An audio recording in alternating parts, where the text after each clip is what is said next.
Chilling tales for dark nights.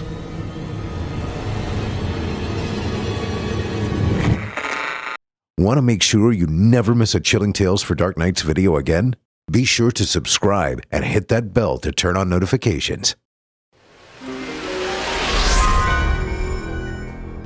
This episode of Chilling Tales for Dark Nights is brought to you by Mood. If you're anything like me, folks, your New Year's resolution is a high priority. Really, really high. And that's why I've resolved to spend 2024 in ultimate chillax mode. Legally, with some quality THC from our new friends at Mood. Mood has all the federally legal THC products you could hope for, each designed to promote just the mood you're after. Chill, creative, energized, euphoric, even stuff to make you feel more social or just to help you get some sleep. Try Mood's new THCA flower today, and for 20% off your first order and a free THC pre-roll, go to hellomood.com and use promo code DREW. That's hellomood.com, code DREW, for 20% off your order and a free THC pre-roll.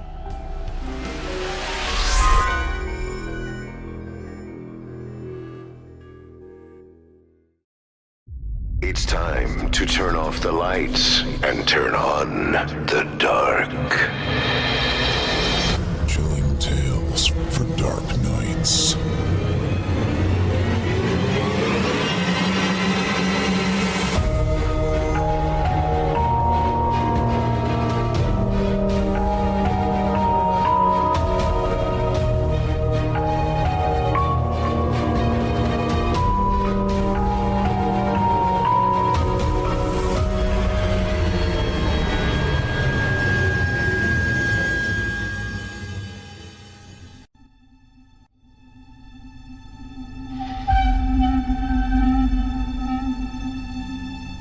Good evening, listener.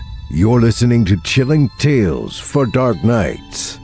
On tonight's edition, we invite you to leave behind your safe reality and descend with us into the frightening depths of the most terrifying imaginations with two audio adaptations of frightening fiction about gutted glory days and wretched races.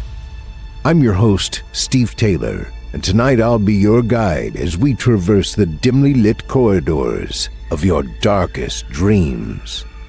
Joining us tonight on the first episode of the new year to help bring to life the frightening fiction of Nick Carlson and Richard Morgan are voice talents Justine Anastasia, Danielle Hewitt, Erik Peabody, Michelle Kane, Olivia Steele, Nick Goroff, Rissa Montanez, Olivia Steele, Otis Jiry, and Michelle Kane.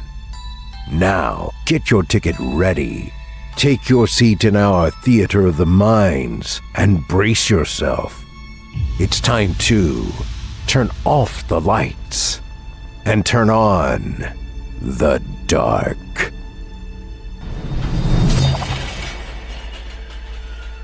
Our first tale this evening is written by Nick Carlson and is performed by Nick Goroff, Danielle Hewitt, Paul J. McSorley, Erik Peabody, Kevin Barbare, and myself, Steve Taylor. In it, we meet a young man suffering from two issues: delusions of grandeur and one hell of an attitude problem. What can go wrong? Now, without further ado, I present to you Striking Out.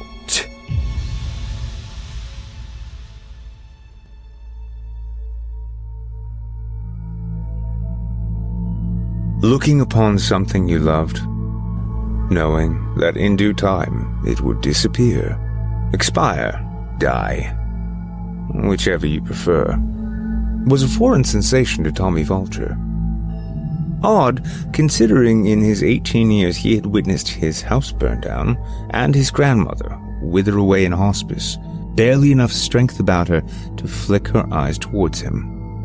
No doubt she had seen his stoic, unfeeling expression gazing upon her, and taken that loveless face to the grave. But the thought of that gave Tommy no grief. Instead, what lay spread out before him was a vast series of well-curated grassy fields, each adorned with an infield, bases, pitcher's mound, and home plate. This was his life, and they were taking it away from him. Trubiano Park was more than just baseball fields. It also sported a running track, concession stands, a disc golf course, and a clubhouse for parties and corporate events. Not that Tommy ever used any of those things. Baseball was everything to him. Nothing else clicked the way baseball did. But his hometown's financial troubles, plus a generous offer from an out-of-state entrepreneur, meant that by next year, Trubiano Park would become a shopping mall. The green grass, the smell of rawhide and hot dogs, the jubilant shouts of children and chime-like clangs of aluminum bats would be replaced by some ugly concrete strip, a modern bastion of greed and waste. Of course, the townspeople fought against it, but the councilman shut them down every time. They protested valiantly over the summer. Tommy was never one for shouting and marching in large crowds, but he silently cheered them on from the solitude of his room. Sheer will would win out. That's what he told himself. But now it was November. No one had said a word in weeks. And with the cold weather setting in, casting the once vibrant fields in a shroud of gray, Tommy felt as though he was looking at an old burial site.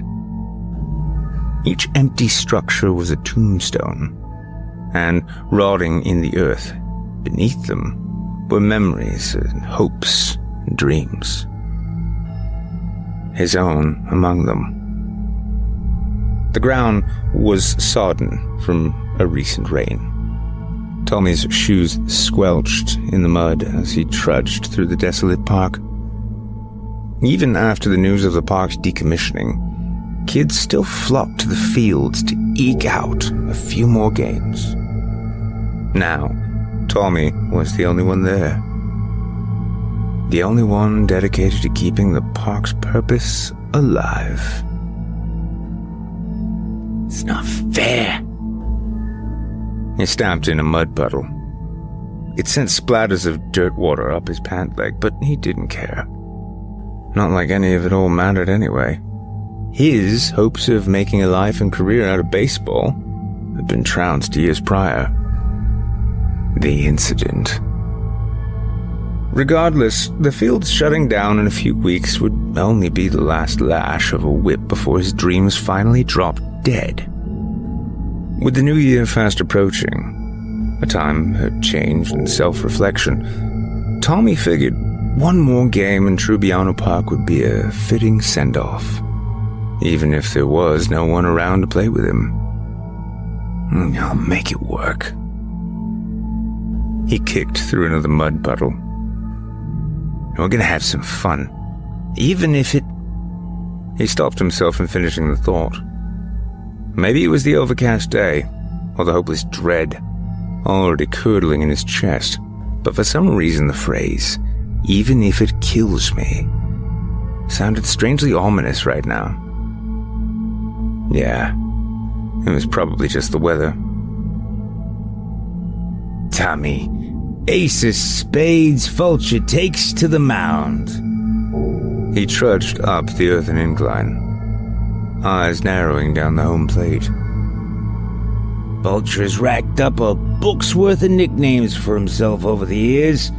The Sultan of Strikeouts, the Batter's Bane, Scorched Earth, and he remains to this day the only pitcher who ever made Lou Gehrig cry. Tommy kneaded the ball behind his back as he hunched over.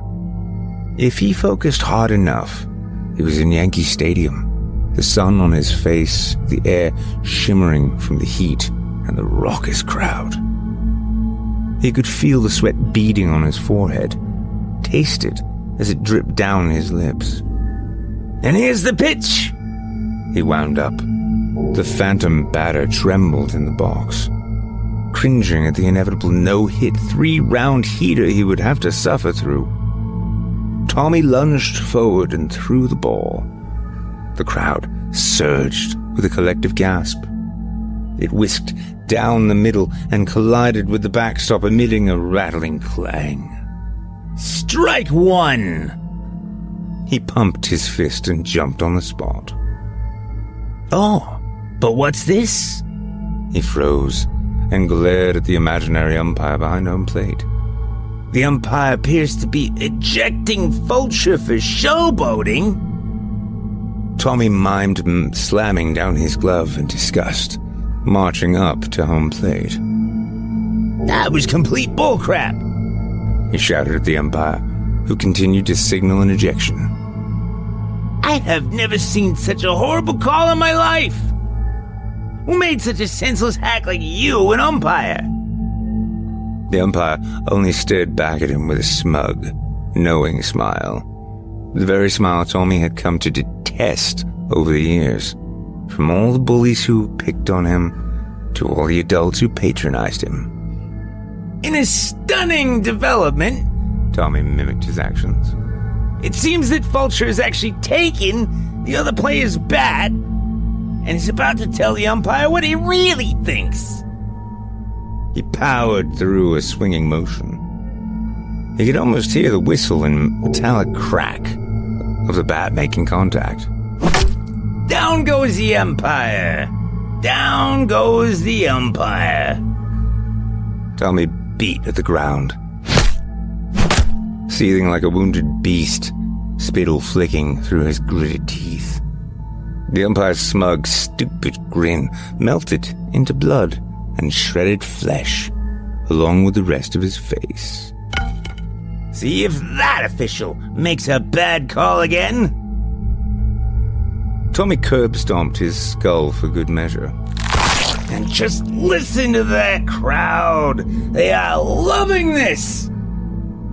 Tommy jumped around the fallen umpire's corpse, splattering blood over his shoes, whooping with jubilee, waving the bat like a gladiator's sword to the throngs of wild, screaming fans. But the sounds of the crowd never came. Tommy blinked. He was back in the cloudy, dreary, abandoned ballpark. No bat, no mangled umpire, and definitely no crowds. The ball sat pitifully against the backstop, no longer the pearly sheen of his imagination, but one ragged and moldy it plucked from a brush pile just a few minutes earlier. "It's not real enough," Tommy whined, stamping his foot again. "I need fans. I need someone to cheer me on." But even if there were throngs of admirers, even if it was summertime on game day, they wouldn't be there to cheer him on. He knew he had lost their respect years ago, after the incident. Fans who would cheer me on, no matter what I did. He paced about the batter's box, deep in thought. Then it hit him. Thank God they were still there. It took Tommy several trips from the dilapidated storage closet to the field. They weren't heavy, but they took up space and proved to be quite cumbersome. Tommy stumbled over his feet several times until eventually, all 100 of them stood up throughout the bleachers in a passable imitation of a roaring crowd. He stepped back to admire his handiwork. When COVID was in full swing, Major League sports of all persuasions compensated for the lack of cheering fans with cardboard cutouts of the fans themselves they'd place in the stands. At first, the idea was largely seen as tacky. But as the pandemic dragged on, the council, unwilling to let their youngest generation's love of baseball die out, had decided to commission 100 cutouts of their own to simulate cheering crowds for their games in Trubino Park, each featuring a unique, familiar face from around town. No one in Tommy's immediate circle had been immortalized in cardboard. He had tried sending in a reference photo of himself, but his submission was probably tossed by the city on account of, well, you know. Regardless, now Tommy had an audience. The cutout crowd ranged from all ages and backgrounds, a little damp and musty from their time in storage after the restrictions let up, but their plastered smiles and frozen celebratory gestures were glowing enough. All eyes were on him. All their cheering faces were for him. "They love me," Tommy whispered, a grin stretching his cheeks. He retrieved the ratty old ball from the base of the backdrop and squared up again at the pitcher's mound. With the crowd re-energized, the ace of spades can get back to what he does best. He wound up, pitching a clean sweep. The ball rocketed straight down the middle, smack into where the catcher's mitt would be. And this time, the throngs screamed with delight, their voices rising like a jet engine. Tommy basked in their revelry, arms spread like a plant soaking up the sunshine. All for him. The glow of the ballpark followed Tommy all the way back home. But the instant he stepped through the front door, the color and light seemed to flick off like a switch. Returning home, for Tommy, felt as though he were walking into a cave, devolving into a blind, stupid troglodyte. And the queen bitch troglodyte ruled the cave, slimy and pale as any other, but tyrannical from her sheer size and volume. "Thomas, where have you been?" Mrs. Fulcher demanded, meeting him on the foyer. He froze and stared dimly at a point above her shoulder. He'd found over the years that letting her anger pass through him like a sieve was a worthwhile tactic. Not that she mattered much to him in his worldview anyway. "I asked where you were." "Playing baseball," Tommy muttered, not meeting her face. "Playing baseball? With who? I thought you weren't supposed to play baseball anymore." Nauseous fury spiked in his stomach. "I was playing by myself." "How do you... Never mind. Listen. Mr. Brown down at the grocery store says he could use a cart attendant through the winter season. I want you to call him and offer to apply." His diaphragm seized up. A job would not only mean hard, stupid laboring, but it would deny him precious time on the fields, playing ball for his adoring fans. "Can't it wait until after the new year?" No. The new year is when stores get ready for the spring season. And when that happens, you really won't be able to find a job anywhere. "That doesn't make sense," Tommy scowled. I don't care. This is your one chance and I want you to take it. You need a job if you're not going to be in school. "I didn't choose to leave school," Tommy growled through gritted teeth. You might as well have, with your grades and your conduct. Not to mention what you did to that kid. "Stop it!" Tommy stomped past her up the stairs, his footfalls shaking plastered dust off the ceiling. Where are you going? "Away from you!" Call the grocery store. Find something useful to do with yourself, Thomas. Tommy slammed the door shut and buried his face into a pillow, screaming, hummeling the mattress. He wasn't going to call Mr. Brown at the grocery store. He wasn't going to divert any time from his precious ball games to push carts and mill among the cud-chewing masses who frequented retail. Only a fool would give up what he had for what he had to do. Tommy Fulcher was a lot of things, but he was not a fool. Later that night, Tommy crept out through the front door, breaking into a run when he left the driveway. Thankfully, night games were a possibility at Tribbiano Park. The stadium lights over the field still turned on automatically after sunset. How long would they continue receiving power was unknown to him. But dwelling on that was a moot point. He had a game to catch. Winter was fast approaching, and it made its presence known through an oppressive chill that was a spear in the night air.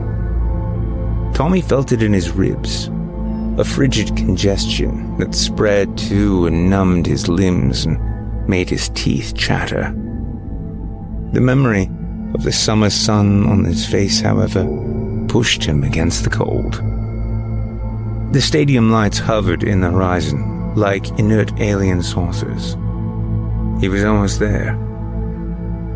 Finally, Tommy virtually exploded onto the field, rushing up to the pitcher's mound, a silly grin on his face.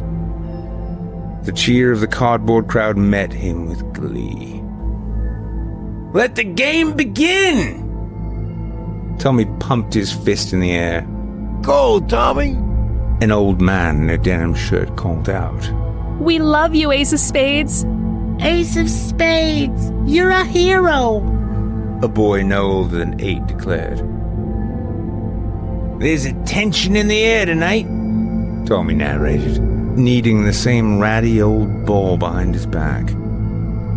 "Perhaps the cold darkness has awakened something deep within our star pitcher's soul. Maybe something." He paused for dramatic effect. "Supernatural." An apprehensive gasp from the crowd.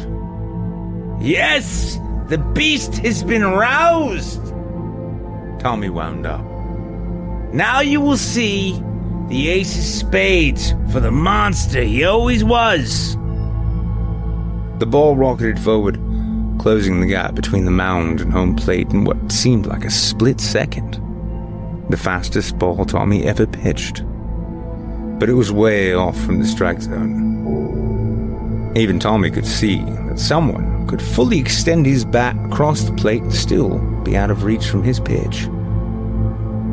The ball clattered against the backstop and fell pitifully to the ground. A stupid silence rang through the field. Tommy's jaw fell slack. He looked up at the crowd. They remained frozen in their cardboard splendor. He noticed a few of them had toppled over, presumably from the night breeze. They said nothing. "Just kidding," Tommy called, lifting his hand. "Just kidding."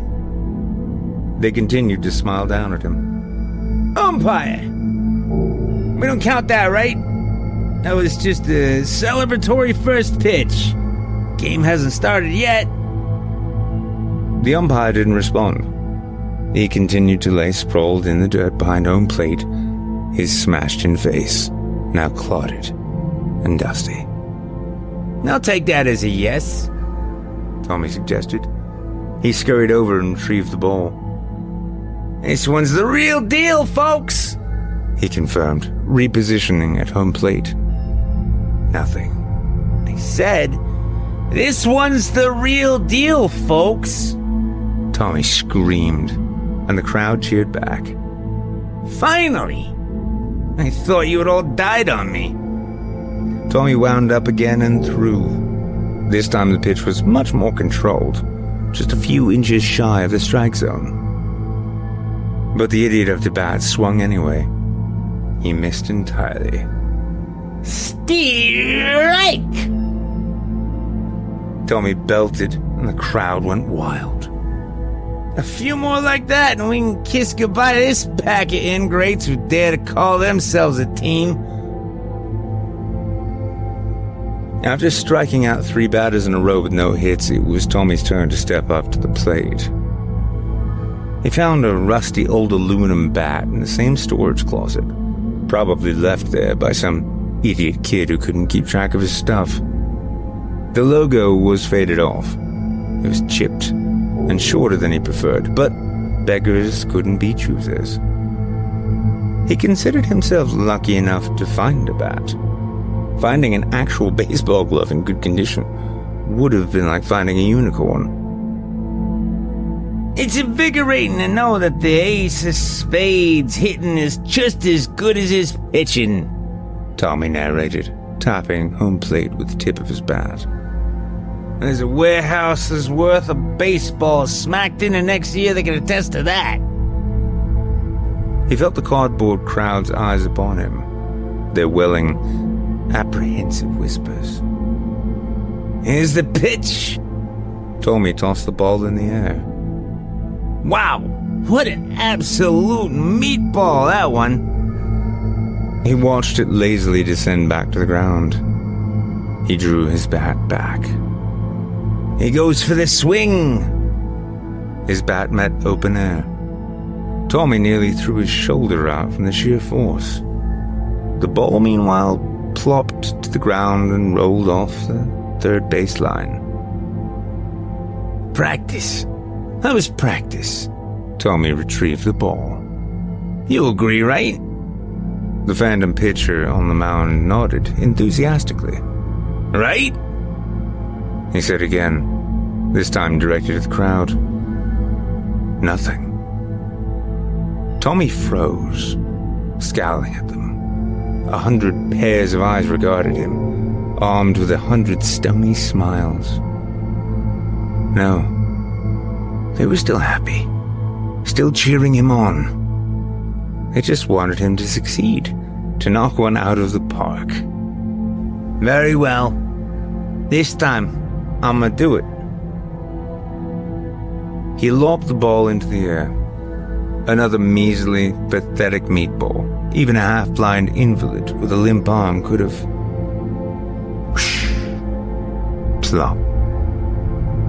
What the hell? Tommy spat, watching the ball drift lazily toward third base again. What's going on? Nervous prickles erupted on the back of his neck as he gripped his bat nervously. It's this stupid bat. He shook it like it was a child who'd misbehaved. It's too short for me. He retrieved the ball again. Whatever. I can't let that stop me. We have a game to play. He threw it up in the air. Eye on the ball, Tommy. Eye on the ball. Plop.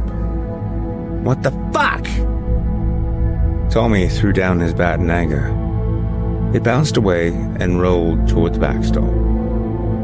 Umpire, take a look at that ball and see if it's the right size for a league-approved baseball.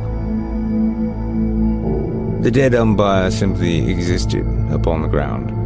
His eyes drowned in congealed blood, broken teeth lodged down his throat. Useless. Whatever. 1 out. No one ever lost faith at 1 out. He stalked over to his bat. Back to it then. Tommy, he's our king. He can't hit a single thing. Tommy might as well have been shot. He spasmed, the bat falling from his grasp. He peered at the cardboard crowd. Who said that? The cutouts offered no response. Tommy stared at them for a moment, then advanced towards the fence separating the bleachers from the field. Which of you cheeky fucks said that? Still nothing. Their bright eyes and wide smiles rained upon him.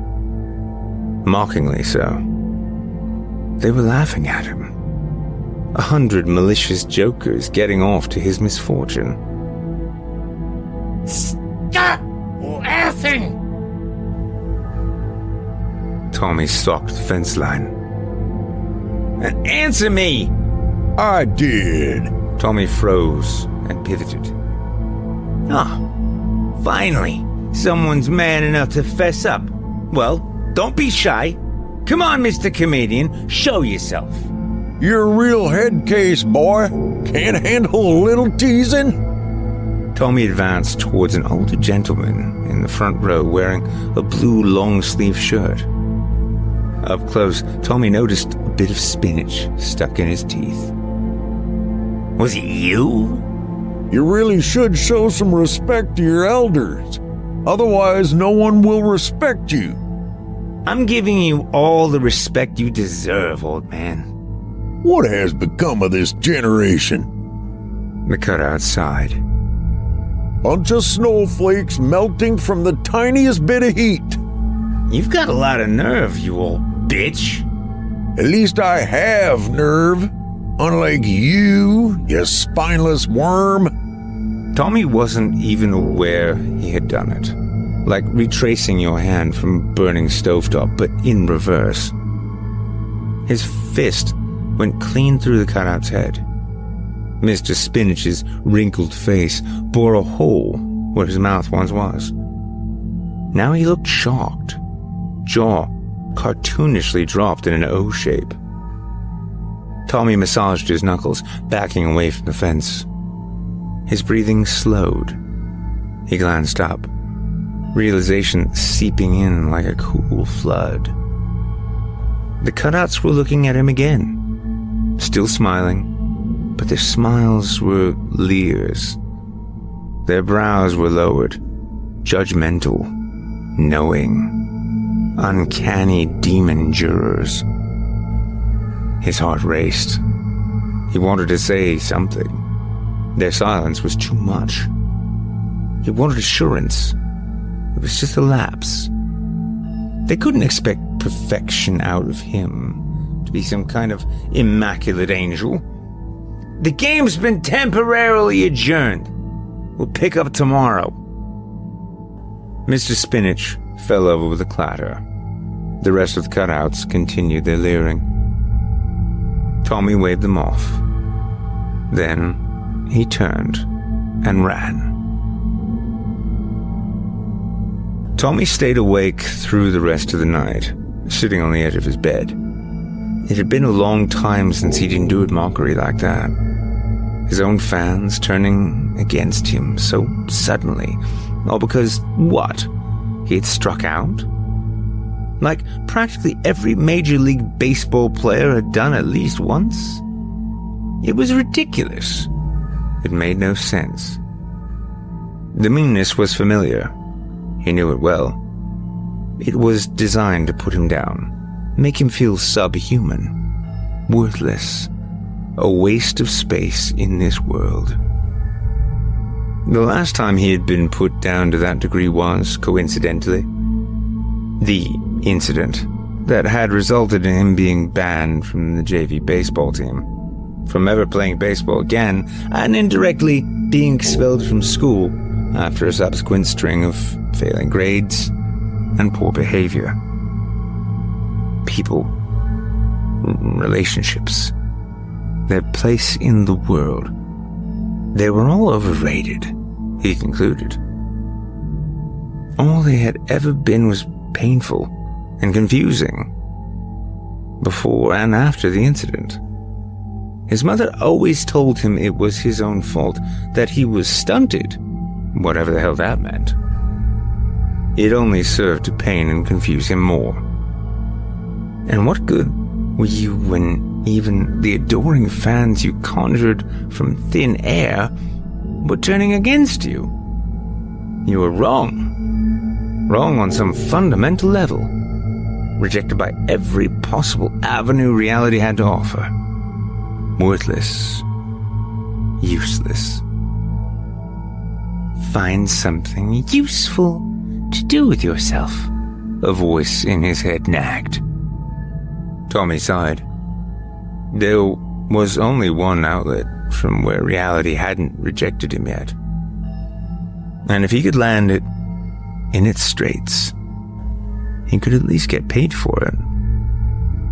He plucked his phone off the nightstand and looked up the number for Mr. Brown's grocery store. He had an interview the next day. Mr. Brown told him if he joined the team, it would only be for 4 weeks maximum. Whatever, Tommy thought. At least it would placate his mother for 4 weeks maximum, and maybe it could present him with an opportunity to find one other thing he was good at, besides baseball. Which reminded him, he still had a game to finish. Where are you going, Thomas? His mother called as he went through the front door. Out! Did you call Mr. Brown? As a matter of fact, I did. I have an interview tomorrow. Good. Yeah, it is good. Why are you using that tone of voice with me? I'm not using any tone of voice. The sound of a book slapping shut. Approaching footsteps. I swear to God, you little brat. Tommy didn't let her finish. He slammed the door in her face and took off down the street. Thomas Fulcher, you son of a bitch! His mother screamed from behind the closed door. But he was out of the subdivision by the time she opened it. One last game to end it all, Tommy breathed as he dashed for Trebbiano Park. The clouds ahead seemed to run with him.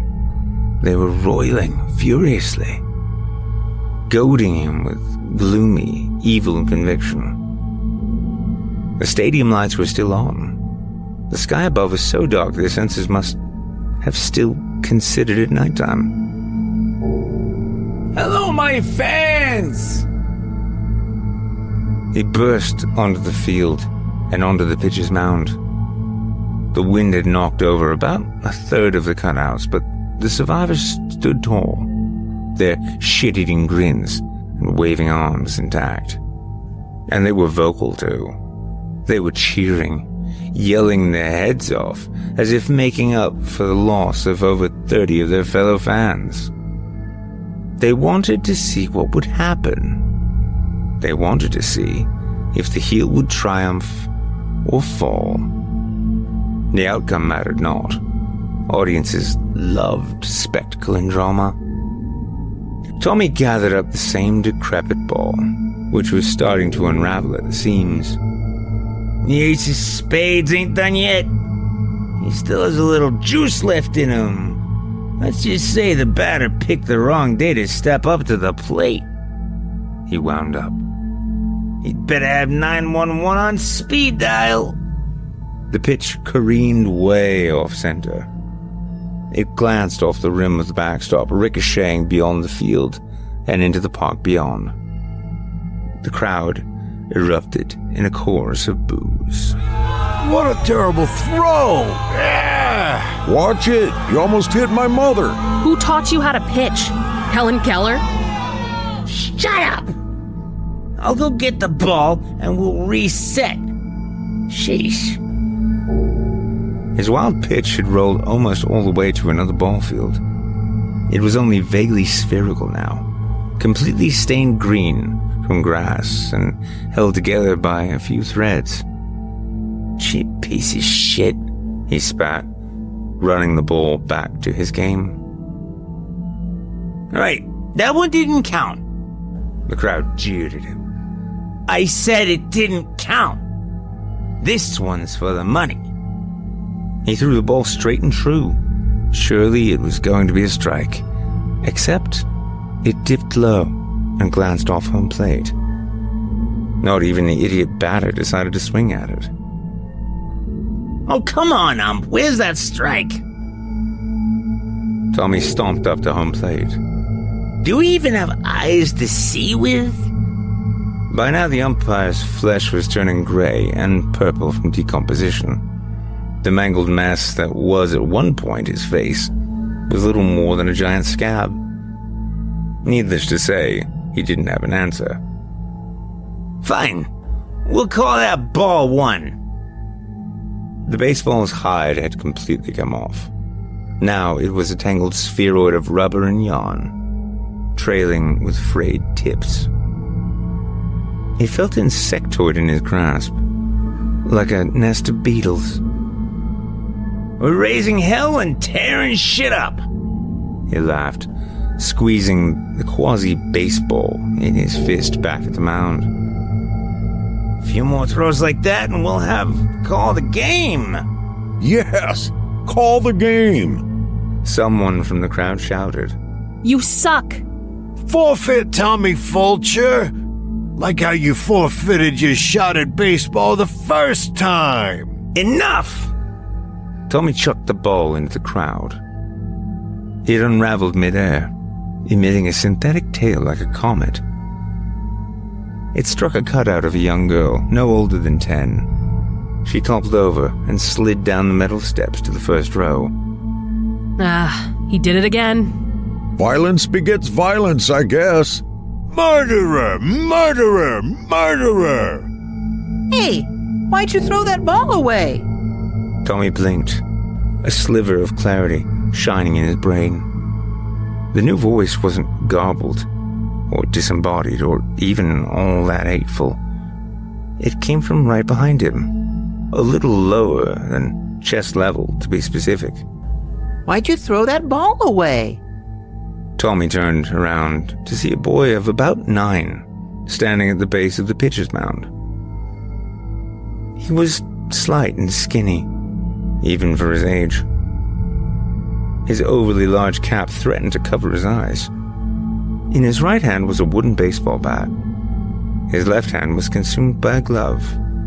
He peered up at Tommy with an air of innocence. Tommy blinked. "You're really there, right?" The boy cocked his head. Why wouldn't I be? Tommy motioned toward the crowd, which had quieted in the presence of the newcomer, and at the umpire's stale corpse. Because I'm not sure that these clowns are really there. It's like a ghost town. One of the fans hissed at him. It almost drowned out what the boy was saying. Wow, you put all the cutouts in the stand. Now it's like a real game. I wanted to try and throw a ball around before the park got bulldozed, you know? But if you're here, we can run a few plays. If you want, of course. Tommy stared down at him. What's your name, kid? Peter. Well, Peter, Tommy stuck his hands in his pockets. I'm afraid what's going down right now is the game of my life. I have to show these idiots what they missed out on when they denied me what I wanted so many years ago. It's me and them right now. Unless you can prove you're just as hungry as I am. The kid's bottom lip trembled. His eyes registered blank and confused. Well, if it helps, I have a new ball we can use. He plucked a fresh baseball from his glove. It was like a flare burning in the overcast day. Snowy white hide, rosy red seams. Its black logo crisp and legible. Whoa! Tommy was drawn to the ball like a moth to the flame. Well, consider yourself part of the team, Peter. Wow, thank you, sir. Peter gave an excited hop. Can we practice my hitting? Dad throws me pitches all the time. I can crack one right out of the backyard on a good day. Actually, Peter, I think this inning is about over for me, Tommy announced to the crowd. And with the umpire in no condition to make calls, he added, raising his voice over the indignant fans. I'm in control, and I'm up to bat. Oh, okay. Peter's face fell a bit. Where's your bat? My bat sucks. Tommy reached for Peter's. I think yours will do. Tommy grabbed the tip of the bat. Peter held his grip, looking up at him with sad eyes. My dad gave me this bat. Kid, if you're gonna be on the team, you're gonna have to learn to share. Peter gulped, then relinquished his bat. Tommy strode up to the box, gazing in reverence at the shiny wooden bat. The name Peter Myers was burned into it in a fancy calligraphic font. This is supposed to be my bat, Tommy thought as he squared up at the home plate. I was supposed to have an entire line of baseball bats named after me. Get out of the batter's box! Give the kid a chance, you ass! I know if you were alive, Tommy said to the dead umpire, you'd have those ungrateful shits thrown out of the stands. All right, he shouted to Peter. Give me a nice clean pitch right down the middle. I'm gonna smack this ball halfway across town. Peter shuffled to the mound, looking down at the ball. From that distance, he looked even smaller than normal. I can't throw that far, sir. No stalling! Don't want to balk now, do we? Peter wound up and pitched the ball. It was clean and right down the middle, just as Tommy had hoped for. But it hit the ground halfway and rolled at the foot of the plate. Now that's not a very good throw, is it? I'm sorry. Maybe I should come closer? No, you should definitely come closer. Peter wiped his face, then trudged up to home plate, scooping up the ball. What if I just tossed it in the air in front of you? You'll never see this ball again, I promise you that. Tommy tapped the plate with Peter's bat. My dad used to do that for me, so I could hit better. Peter commented, readying for an upward toss. What did you say? I said Dad used to toss the balls like this, so I could practice hitting. What the hell makes you think I need babying like that? Peter flinched at the curse, nearly dropping the ball. I want my bat back. I'm done playing. No, we're not. I need to hit this goddamn ball at least once, then I decide if we're done playing. Please, sir. Heater. Tommy hunched over, towering over the kid like some oppressive shadow. Throw the fucking ball. Peter gulped again. He steadied his feet. Tommy squared up. He tossed the ball. Tommy swung. Whoosh. Plop. Throw it right, or I'm throwing you out. Tommy smacked the bat against the ground. Peter threw it up again. Whoosh. Plop. Peter, I swear to God, I'm about to lose it. You're all laughing at me. Horrible hissing whispers emanated from the crowd's frozen smiles. Every eyeball was like a trained laser beam on his flesh. I'm throwing it as soft as I can. Peter protested, tears welling in his eyes. Don't throw it softer, throw it better! Peter, he's our king. Peter can throw anything. Strike him out, Peter. You're our hero, Peter Myers. I'm going to fuck this pitch halfway across the country. Throw it, kid. Peter threw it. Whoosh. Crack. Yes! Tommy lobbed the bat into the sidelines. Look at it go! It's out of the park!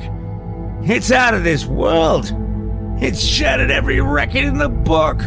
Tommy Aces Spades Vulture once again proves why he's the MVP. G-O-A-T! Yeah! The ball lobbed halfway across the outfield. The reverberating thunk hung in the thick cold air. See, kid? I knew you could pitch worth a damn. All you had to do was... He froze. The first thing he saw was, inexplicably, the ball. Sitting innocently at his feet, as pristine and untouched as when it was revealed. It almost seemed accusing, as if he had never hit it at all. Tommy looked up at Peter to ask what happened. What had he hit across the field? Peter stood there, just as unmoving as Tommy. From the neck up, however, there was nothing. Nothing except a jagged shot of spine, and a gushing flow of blood. The kid fell to his knees and flopped onto his belly, a crimson jet soaking Tommy's shoes. No. His hands shook. His guts roiled. No. Not again. For a moment, he was 14 years old, stuffed into cleats and baseball pants and an orange shirt that matched with the rest of the team. It was the end of practice. They were running suicides, and Tommy was lagging behind. He was never the fastest player on the JV team, but today was especially brutal. And he was the last to finish each set. And in last place, Tommy! One of his teammates, a kid named James Reese, announced. You sound like an old dog, Vulture. Maybe we should put you down. Shut up! Tommy gasped, doubled over, hands on his knees. The coach blew his whistle again. The rest of the kids took off. Tommy barely managed a plodding jog. After that set, Tommy was lightheaded, wheezing, and openly drooling into the dirt. He stumbled, nearly running into James. Watch it, Vulture! You're getting spit on my cleats! It isn't supposed to be like this, Tommy thought, struggling to stay upright. I'm supposed to be hitting the ball, running the bases, having fun. The whistle sounded off again. They ran again. It was the last suicide, but Tommy was staggering, hardly able to see. He shambled back to the dugout with his team. The line to the cooler was very long. Tommy choked, dust caking the back of his dry throat. He needed water, now. Tommy's out there struggling like a fat old man, James said from somewhere up front. I didn't know they let dummies play ball. Some kind of affirmative action program, I think. Tommy's mind went blank. Something dark and burning red with blood moved in. I mean, I know just about anyone makes the cut for JV, but to think they actually let the guy who eats his own boogers in class play ball. Sheer instinct took over. Tommy reached for the nearest bat and brought it down on the back of James Reese's skull. The kid went down like a bag of bricks. The rest of the team shrieked like little girls and drew back from the carnage. Tommy continued to beat James's fat, stupid head, screaming with each swing, imagining the bone cracking and brains spilling out like egg yolk. A burly pair of arms wrapped around him and dragged him away. Tommy struggled, flailing the bat through the open air, pleading with his captor to just let him go, let him deliver one last killing blow to his tormentor to show him what his definition of team spirit truly meant. Now, at least James Reese had only suffered a concussion from the assault, but the incident had been years ago. They had banned him from the team, from the game, for life as a result. So what would happen now? Last time Tommy checked, decapitation was a bit higher on the severity index than a mere concussion. The crowd had an answer. They started to bellow like hellish monsters. The wind picked up, and they swayed, an ocean of jeering, castigating cardboard cutouts, each demonic voice a polychord layering on top of the other, a cacophony of pointed insanity, running roughshod through Tommy's ears like a freight train. Their smiles were wicked gashes that tore their heads apart. Their eyes were black pools that Tommy was drowning in.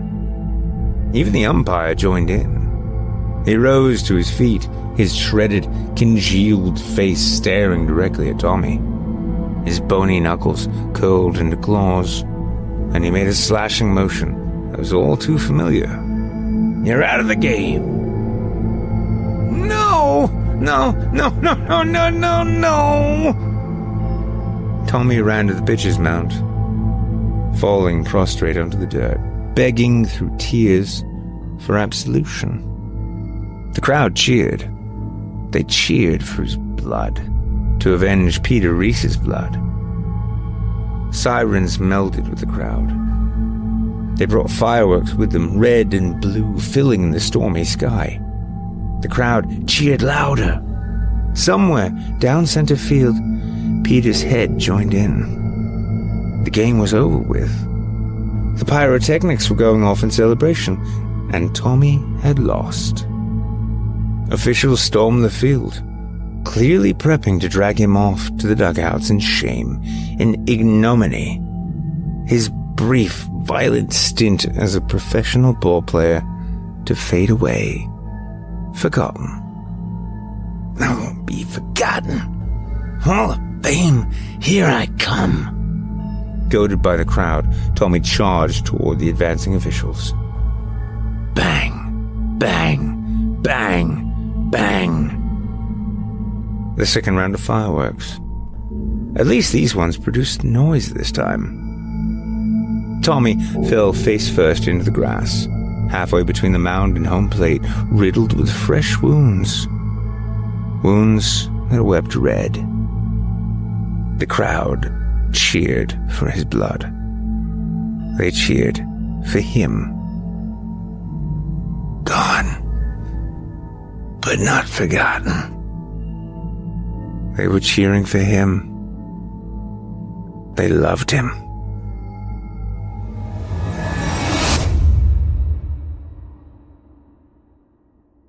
I hope you enjoyed Striking Out, as written by Nick Carlson and performed by Nick Goroff, Danielle Hewitt, Paul J. McSorley, Erik Peabody, Kevin Barbare, and myself, Steve Taylor.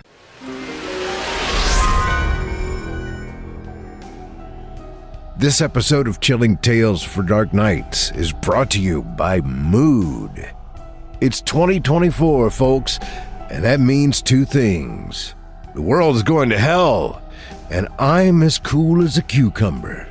How do I manage that, do you ask? Same way you're going to, with our good friends at Mood. Mood is our favorite source for federally legal THC products, and whether you like your THC edible, smokable, vapable, or in super fast-acting concentrates, Mood has you covered with a plethora of potent products. Try it along with all of Mood's other amazing offerings like Delta 8 flower, gummies, vape cartridges, hash, waxes, and more. And be sure to check out their latest offering, THCA flower. It's the most potent breakthrough in the world of legal cannabis, and they've got 10 powerful strains to choose from. One thing I love about Mood is how they hand-select certain strains for their special properties. This way, they create products that promote a certain feeling. Whether you want euphoria, creativity, or just to relax and feel more calm, everything's clearly labeled for just the right mood. Me, I like to chill and mellow out. That's why I look for Mood's Sleepy, Chill, and Body Soother products. A little music and a couple toots on my Hero Dose wedding cake vape pen, and I'm feeling fine. Legally, would you believe it? Man, maybe 2024 won't be too bad after all. And for a limited time, Mood is giving our listeners a free THCA pre-roll and 20% off your first order. Just visit HelloMood.com and use our code DREW. Try Mood's new THCA flower today, and for 20% off your first order and a free THCA pre-roll, go to HelloMood.com and use promo code DREW. That's HelloMood.com, code DREW, for 20% off your order and a free THCA pre-roll. Thanks for your support and for supporting our valuable sponsors.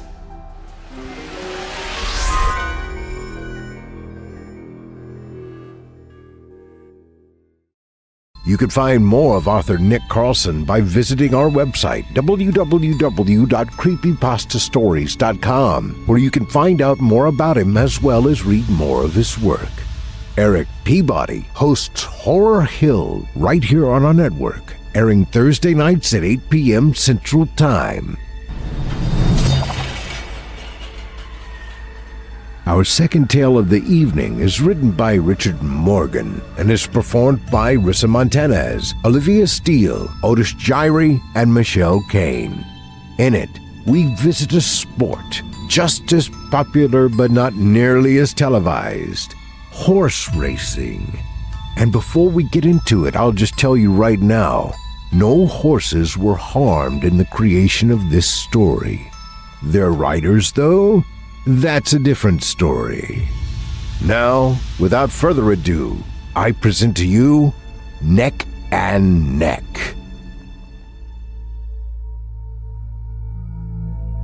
My hometown felt strongly about two major things: church and gambling. I didn't know any better. Nobody told me that betting on the local horse races was gambling. And I didn't suspect anything because every last man and woman with money in their pockets went straight from church to the races on Sunday. Our politely hypocritical town was called Judgment Falls. The sign outside of town was the focus of frequent vandalism. Welcome to Judgment Falls. Population 620. From time to time, the sign would read, "Welcome to Judgment Falls." On outsiders. "Welcome to Judgment Falls." On people that actually pay attention in church. "Welcome to Judgment Falls." On anyone that doesn't bet on horses. Welcome to Judgment Falls. Population 620. Self-righteous assholes. You could see it as a sign of the presence of a number of restless youth that didn't have anything to pass the time in a town that was essentially a gigantic cornfield. You could also see it as a sign that nobody was allowed to rock the boat. People wanted credit for getting out of bed on Sunday to check in with God, but they didn't want to give up the cash flow that came from the races. Not that anybody could have put an end to any of it. Judgment Falls and horse races has been like peas and carrots for decades. It wasn't going to change, come hell or high water. I lived there long enough to see the day that hell came knocking. Nobody recognized it when it showed up. Not even me. There were a handful of horses that always got a majority of bets. The Cross family had been running winning entries for years, and they had the money to see to it that the riders were as well trained as anyone could be. Adding insult to injury, every single person in that family was gorgeous. The parents and kids alike. The ugliest kid in their bunch was still 10 times more beautiful than me. Not that the bar was set very high. I was a real potato girl back then. I grew into my body and face later, but I had a long way to go at the time. The unofficial star of the races was Joshua Cross. Prince Charming, as the girls called him. Good God, those fierce green eyes, that golden hair. His teeth were wide enough to be implants. And he always insisted on having the widest horse he possibly could. Money wasn't an object in that family, so he didn't have a hard time getting his way. I was still racing my own horses in those days, and had even clocked my share of wins. But it didn't sway the hearts of either the gamblers or the boys. So the only thing that kept me in was the love of horses. And maybe a small bit of teenage defiance. Well, one Sunday arrived where I was sure that I had lost the race before it even started. Joshua Cross strode up to his gate on a horse as white as polished bone. The wind picked up and I could smell the shampoo. The people in the stands held their breath at the same time before cheering. It was the sound of people who knew that their bets were safe. I felt like dropping out of the race right then and there. But nobody ever won a race by quitting, right? I patted my girl, Blueberry Oatmeal, on the head. "We got this, baby. Even if we don't, we're going to make those gamblers work for their money. Odie just tossed her head at me from over her shoulder. A good-natured, yeah, right. It kept coming back to me that people were making money by betting against me and Odie. Oh well. Money was money. Profit was profit. More than anything else, I loved riding my horse for an audience. Now, I don't know if this was planned or not. I don't know if this was a deliberate jab to the establishment. I doubt it, because of how much money hinged on these races for the organizers. But at the last possible minute, there came out a horse that was so white, it could have been a t-shirt. This animal made the pure, driven snow look gray. Its veins were ropey and wormed all about its legs and nose and forehead. It radiated pure power. Joshua Cross looked at it like he was looking upon his doom. Apparently, the onlookers suddenly felt that their bets weren't safe. Even Father James was standing up making a ruckus. Ladies and gentlemen, we have a new entry on the track this fine Sunday. I give you Nix, with her rider, Nicole Wagner. Cheers were loud, but mixed. There were just as many people happy to see new blood as there were people that weren't ready for it. Everything about this horse stated that it was going to be a game changer on some level. The rider, though, kept her head down. Her own hair was silvery white. Her hands were whiter than lilies. She lined up her steed in the gate next to mine. The majestic horse made eye contact with me. The rider wouldn't budge. Good luck, I peeped. But I was ignored. Joshua Cross stared at the new rider like he was trying to burn a hole.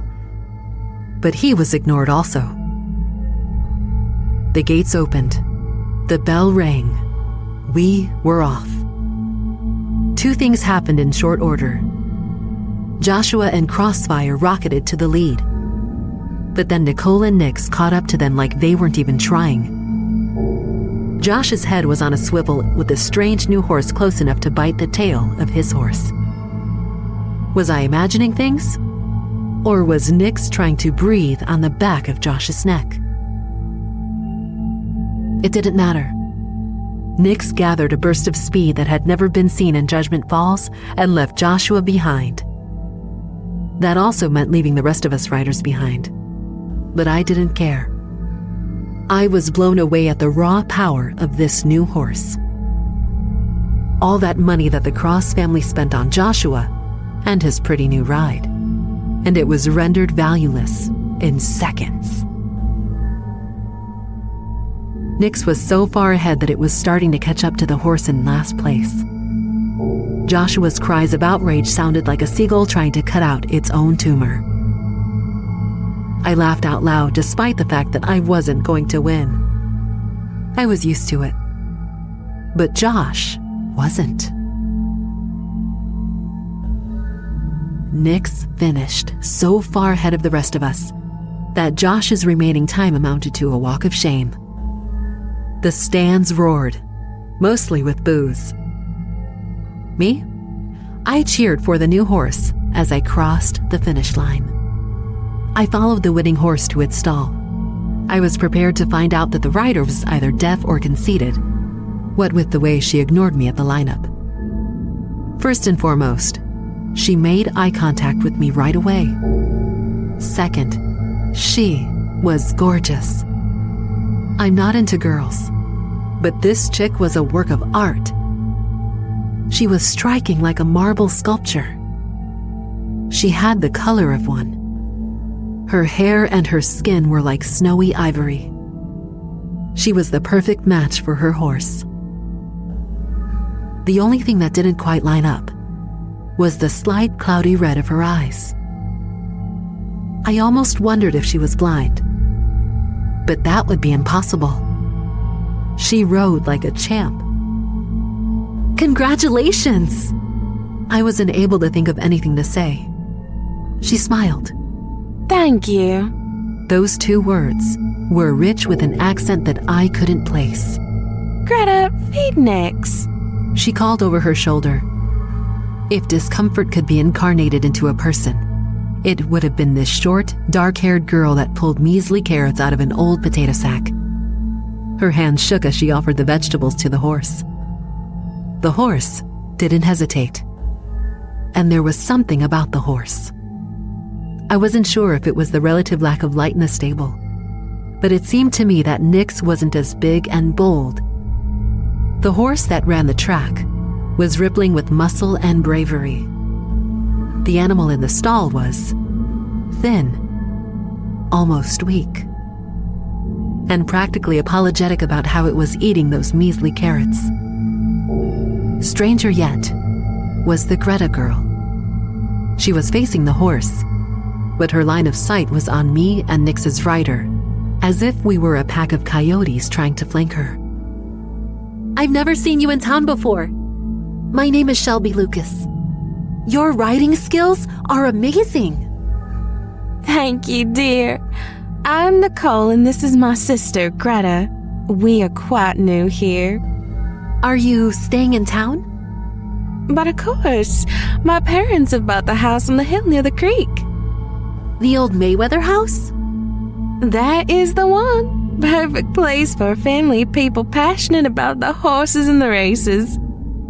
I was so elated to know that this incredible horse and rider were within walking distance of my own home. The Mayweather property was visible from my bedroom window.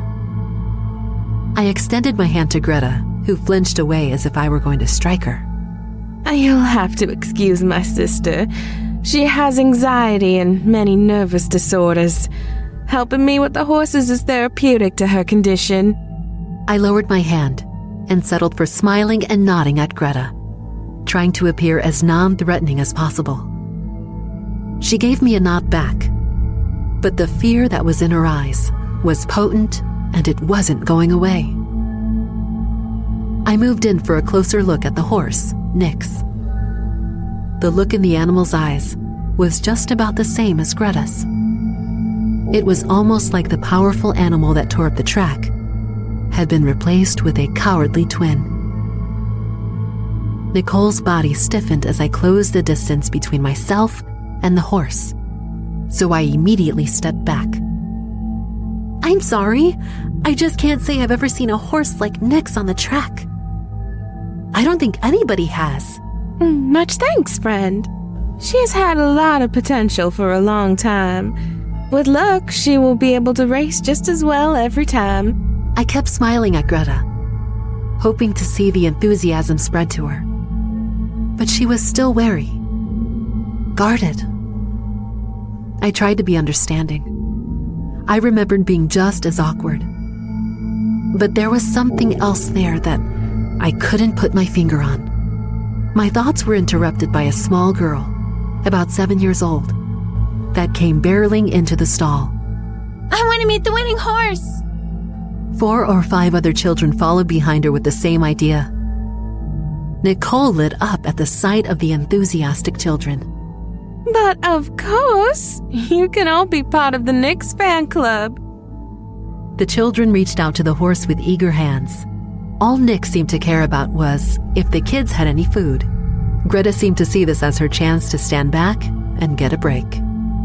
What do members have to do to join? Nothing, except maybe come by and see Nix at home between races so she doesn't get lonely. We live at the old Mayweather house. Excitement ricocheted among the children like a ping pong ball. I looked at Greta. She seemed even more uncomfortable. Did she really have any business being around some places, overstimulating as a horse track? And the excitement wasn't over. More than a few parents, ones that had undoubtedly lost bets thanks to the unexpected horse, came over to drag the kids away. But there were still plenty that remained and babbled about how they were going to maximize the benefits of belonging to the Nix fan club. Me? At the time, it seemed endearing, I guess. I felt like I would have been creeped out if Nix's rider had been a man, trying to get all these kids to come see the horse like that. But no, Nicole was a teen girl like me, maybe a little older. I couldn't really place her age. I felt like it was too soon to ask. Maybe after I had done my own share of visiting her and Nick's at their home. I was just as much of a fan as the kids were. The little girl inside of me was bouncing up and down, no matter how much it might mean that I'd win even fewer races. I was going to visit them as soon as I possibly could, under the pretense of giving them a housewarming gift. A couple of days later, when homework and chores weren't pressing, I started to gather up some vegetables to give to Nix. I did so with care, since my dad was still ranting about how much money he had lost because of that damn new horse.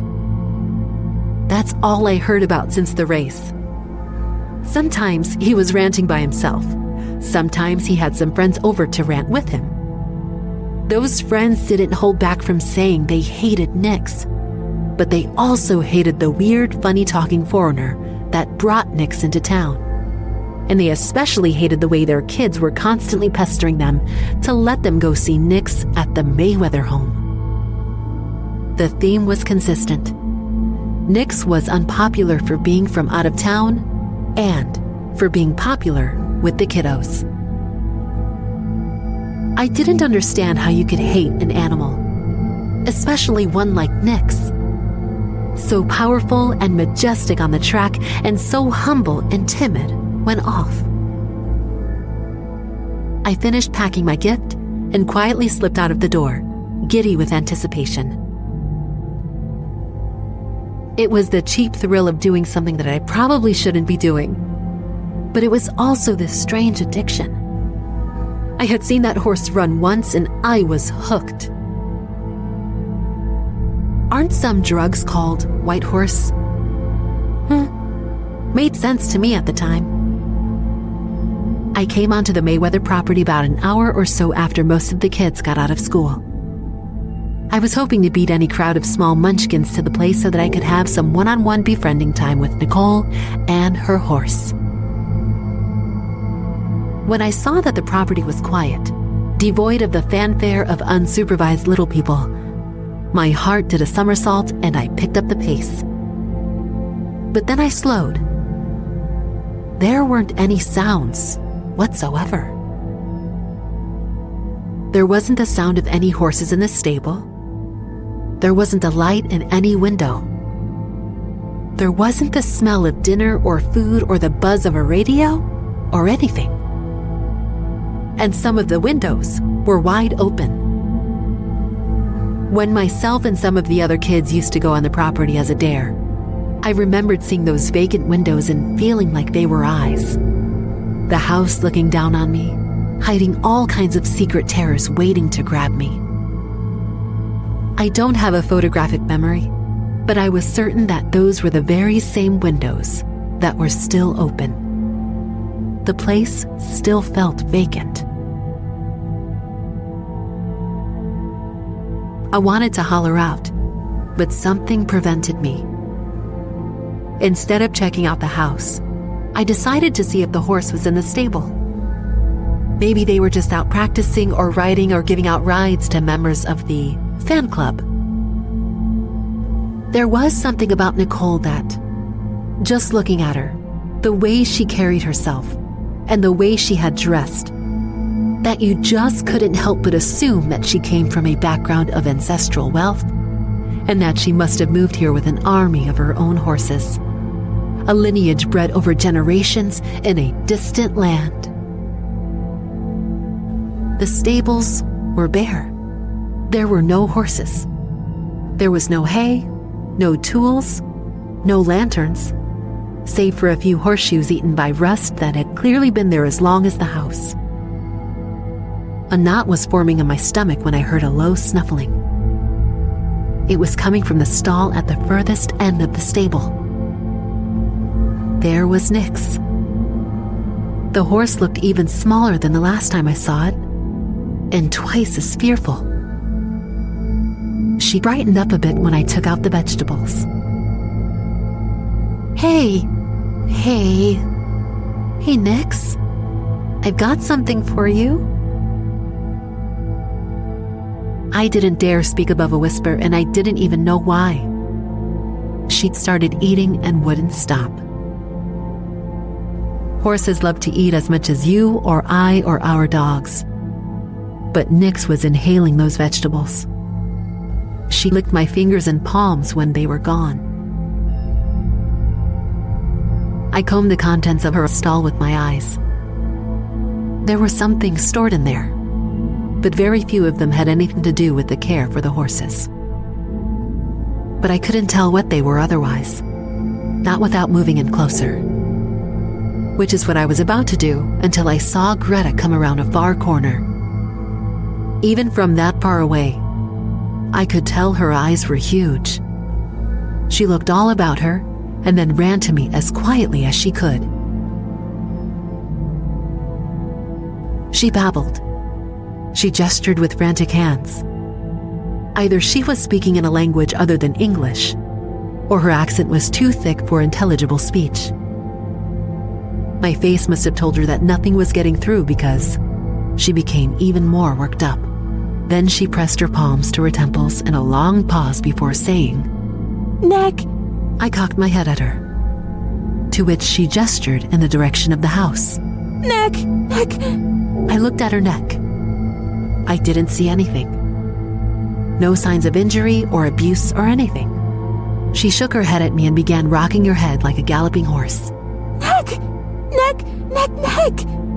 She would have continued if the sound of her sister hadn't made her freeze solid. Greta. Nicole didn't sound happy. There was a rasp at the edge of her voice. Greta. The girl weighed her options before leaving me to go talk to her sister.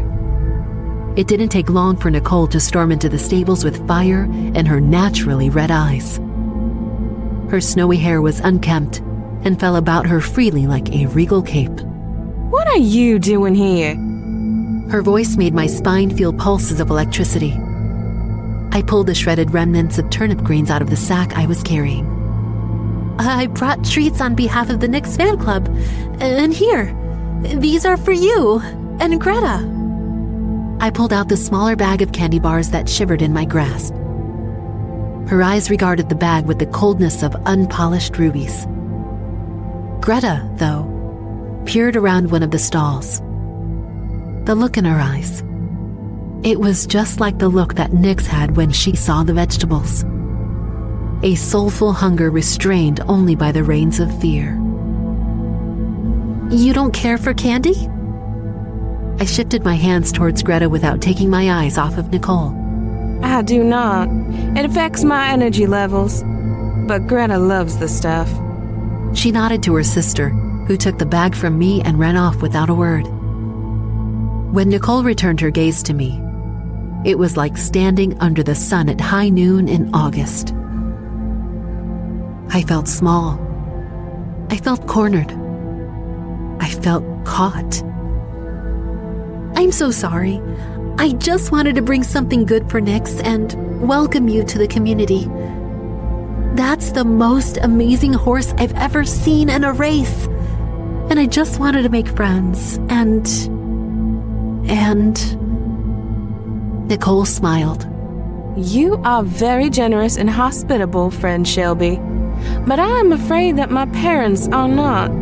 They are very particular about who comes near this family, let alone our horses. And... Her eyes suddenly narrowed.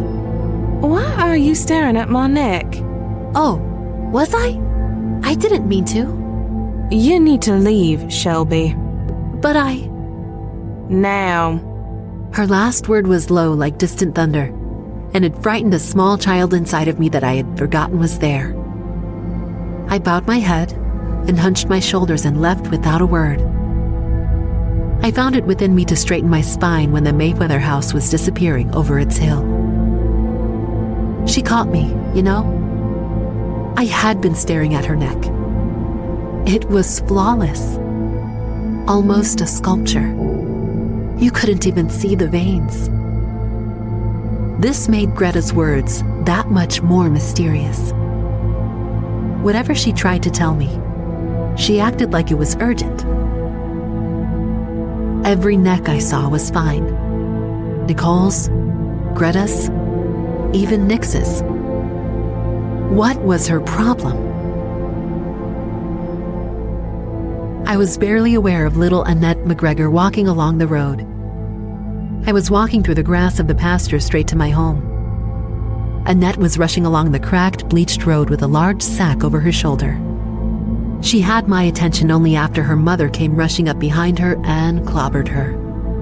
The little girl dropped the shopping bag full of turnips. Her mother accosted her with her family's broad Scottish accent. And just where do you think you're going with my harvest that I spent all afternoon a-grabbing from the earth? Want to feed the new horse, Nix? There's a fan club, Mum. You join by feeding Nix? Can I join, Mum? Please?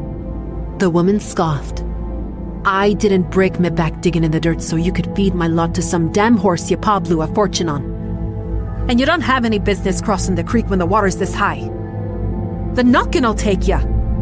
The poor woman grabbed the shopping bag from her daughter and rounded up the scattered turnips. Little Annette howled like a wounded fawn until her mother scooped her up with her free arm and hauled her back home. My feelings were too hurt to think about the exchange between Annette and her mother until late that night when I was in bed, sleepless. The knocking. What knocking? And how would it take Annette? What thing that knocks has anything to do with the creek water being high? The creek occasionally flooded, but not often. Even then, it was just enough to wet your shoes. Nothing more. At least Annette's mother was looking out for her. The equestrian-loving mother in me, though, was worried that Nix wasn't as loved as I had thought. Nicole's rejection hurt. I mean, hurt. Bad. I need to qualify that by saying that I was used to losing horse races. I was used to jeers by men in whatever hungover or drunken state they were in on a Sunday. I didn't care. My love of horses got me through all of it. So to say that Nicole's rejection hurt says a lot. It struck at the very thing that gave me my resilience. My love of horses. And in that case, my love of Nix.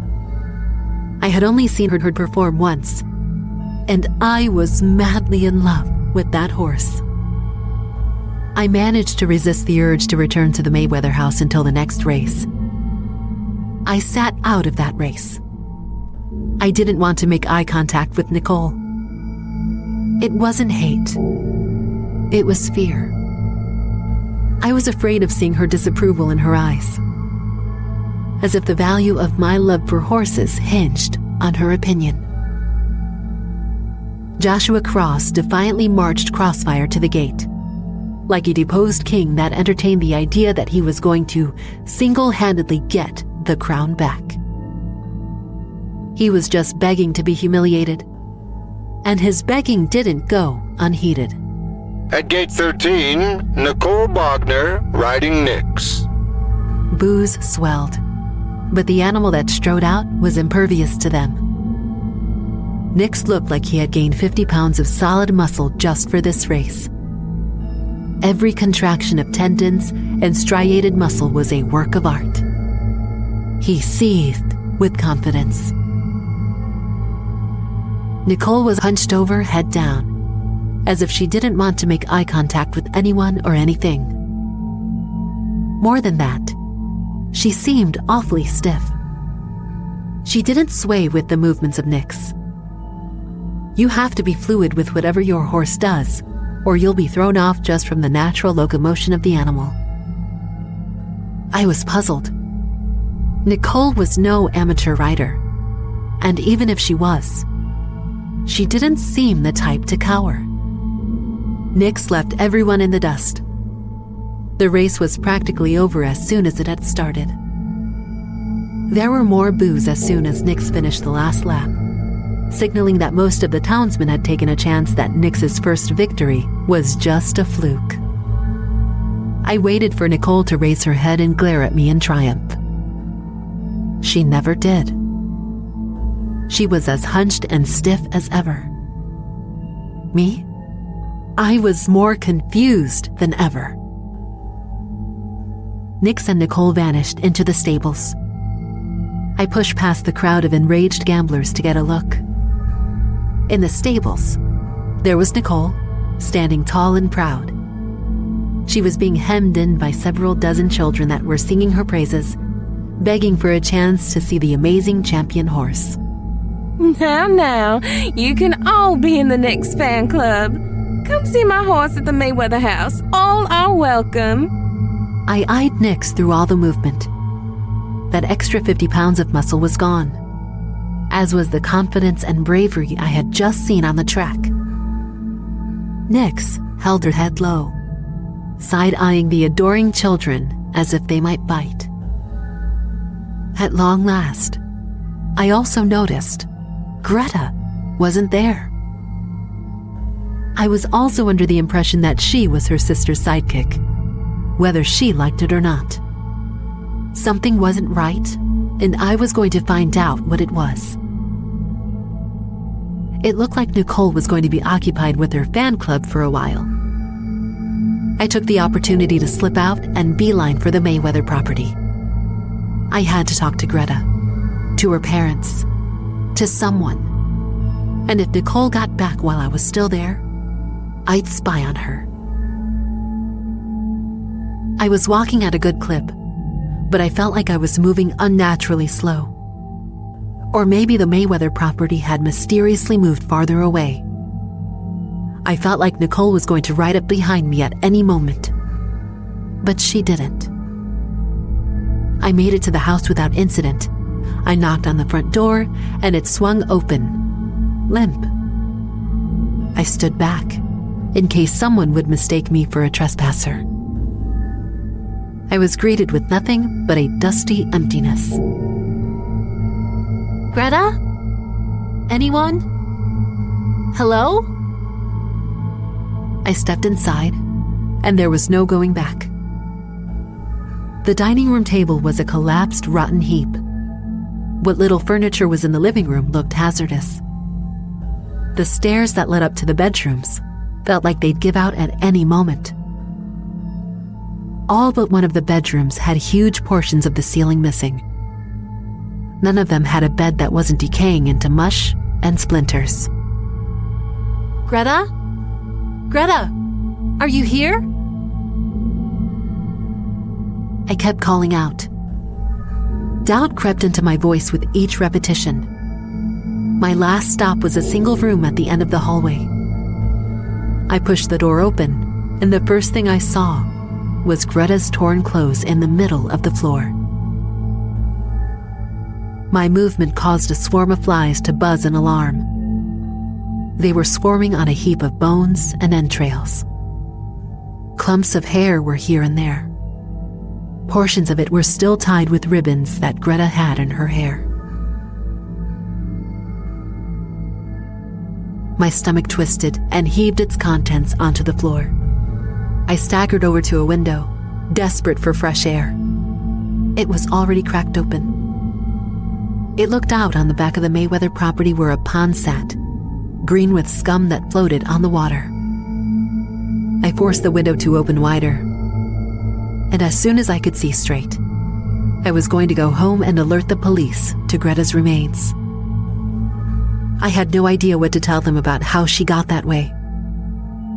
I stared at the pond, trying to force myself not to look at what used to be Greta. A shock of white made itself known out the window. It was Nix, looking superb again, both Nicole and little Annette McGregor on her back. She trotted about.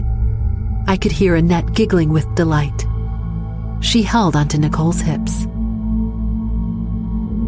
Nix took a running start and jumped over the entire length of the pond. Nicole was thrown from the horse, and she clattered to the ground. I caught my breath, horrified. That is until I saw that what I thought was Nicole was faceless.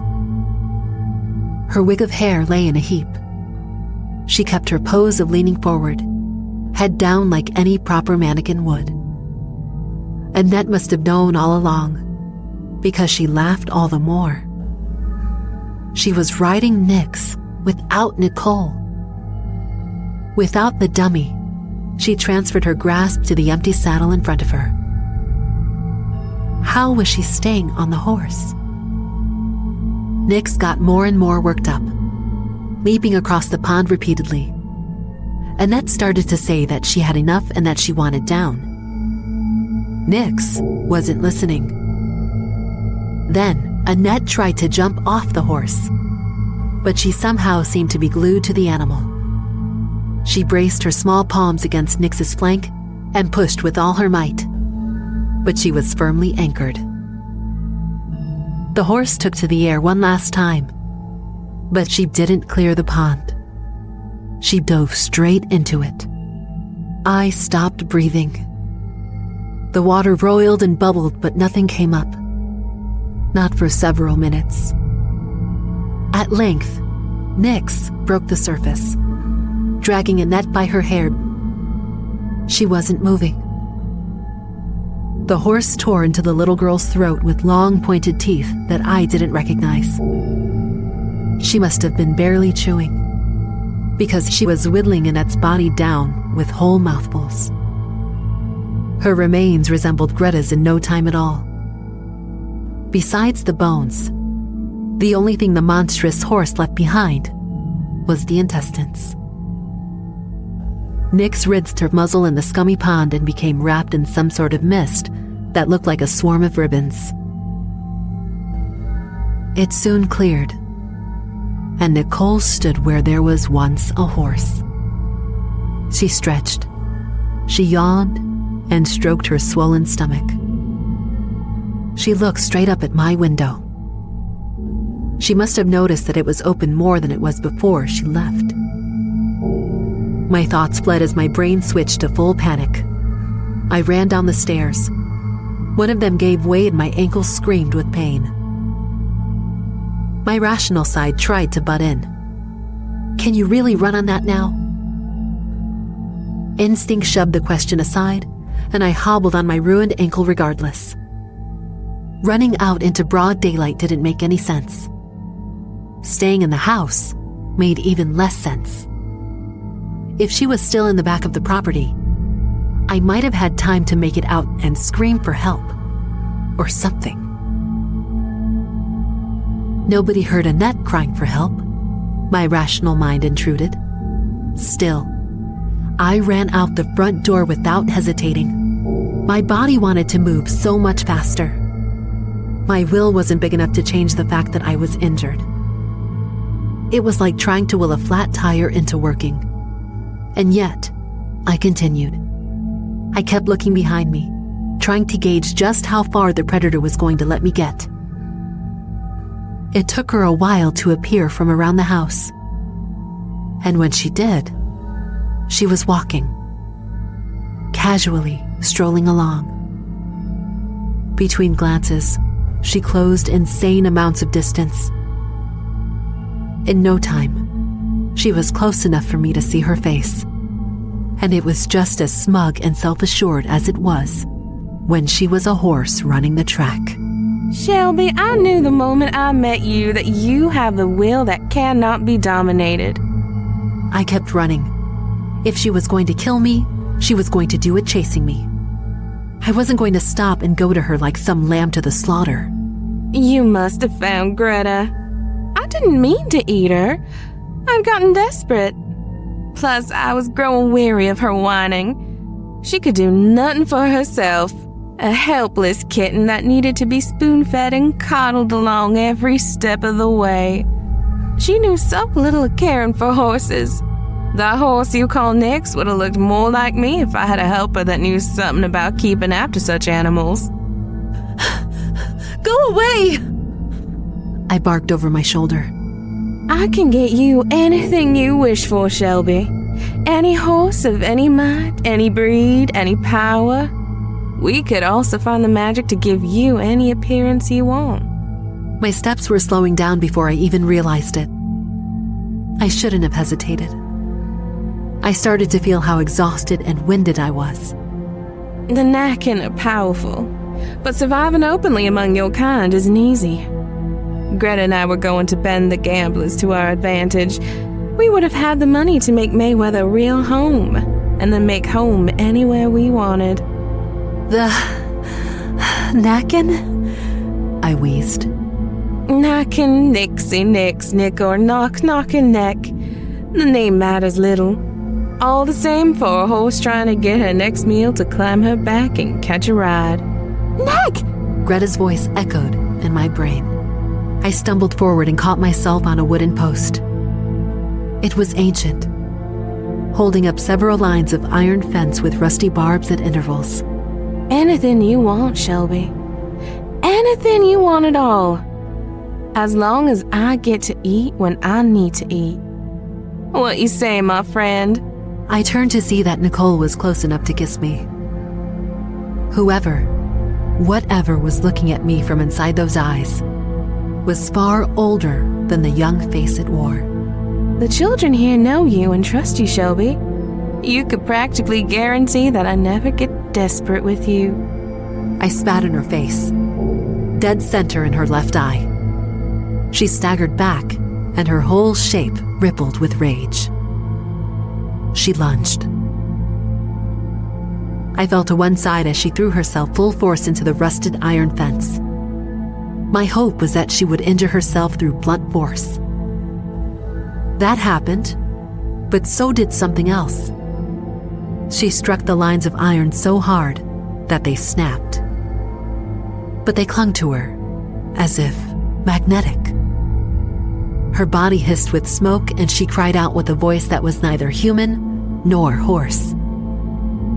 The harder she fought against the fence, the more tangled she became. Know what I did?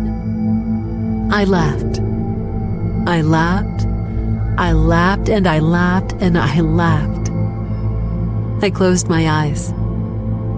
And when I opened them again, I was alone. I was on the ground beside the fence. Something was wrapped up in the fence. Something like burnt seaweed. My parents were horrified when I finally managed to drag myself home.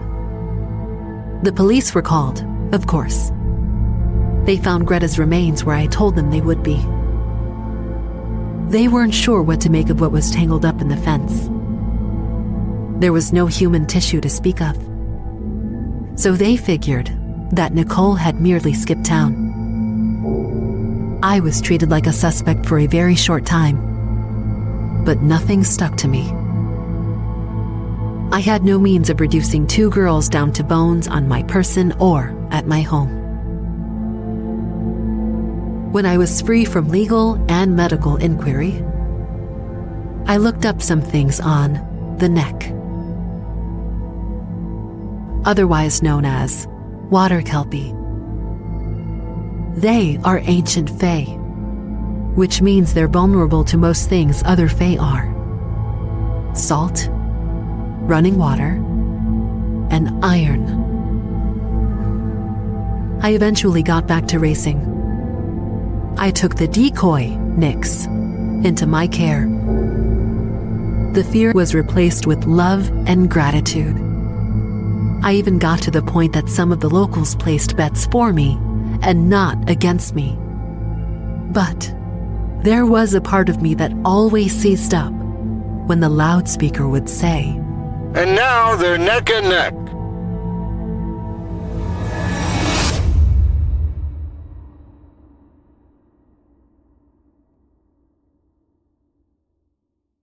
I hope you enjoyed Neck and Neck, as written by Richard Morgan and performed by Rissa Montanez, Olivia Steele, Otis Jiry, and Michelle Kane. You can find more of author Richard Morgan by visiting our website, www.creepypastastories.com, where you can find out more about him, as well as read more of his work. Rissa, Danielle, and Michelle can be heard over on the Creepy Podcast at www.creepypod.com. On to the shows. Longtime resident Otis Jiry has his very own show here on our network, Scary Stories Told in the Dark, which you can hear every Sunday night. We also have Erik Peabody's Horror Hill, a podcast dedicated to some of our deeper and darker tales. We hope you check him out. And Drew Blood's Dark Tales airs Fridays, featuring some Southern down-home horror. And don't forget to check out Fear from the Heartland's Archives, featuring more than 120 episodes. Well, friends, our weekly descent into the depths has just about come to a close. But before we go, I'd like to take a moment to thank you for joining us for tonight, and remind you to take a moment to stop by our iTunes page and leave Chilling Tales for Dark Nights a 5-star review and a kind word. And follow us on Facebook, Twitter, and Instagram if you haven't already.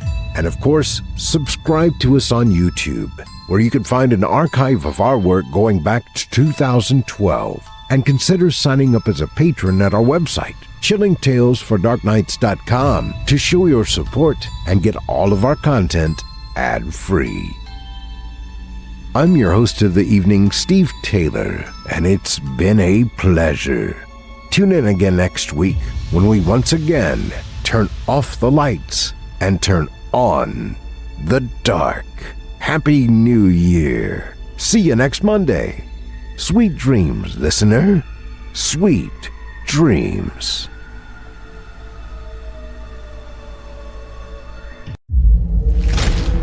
Chilling Tales for Dark Nights.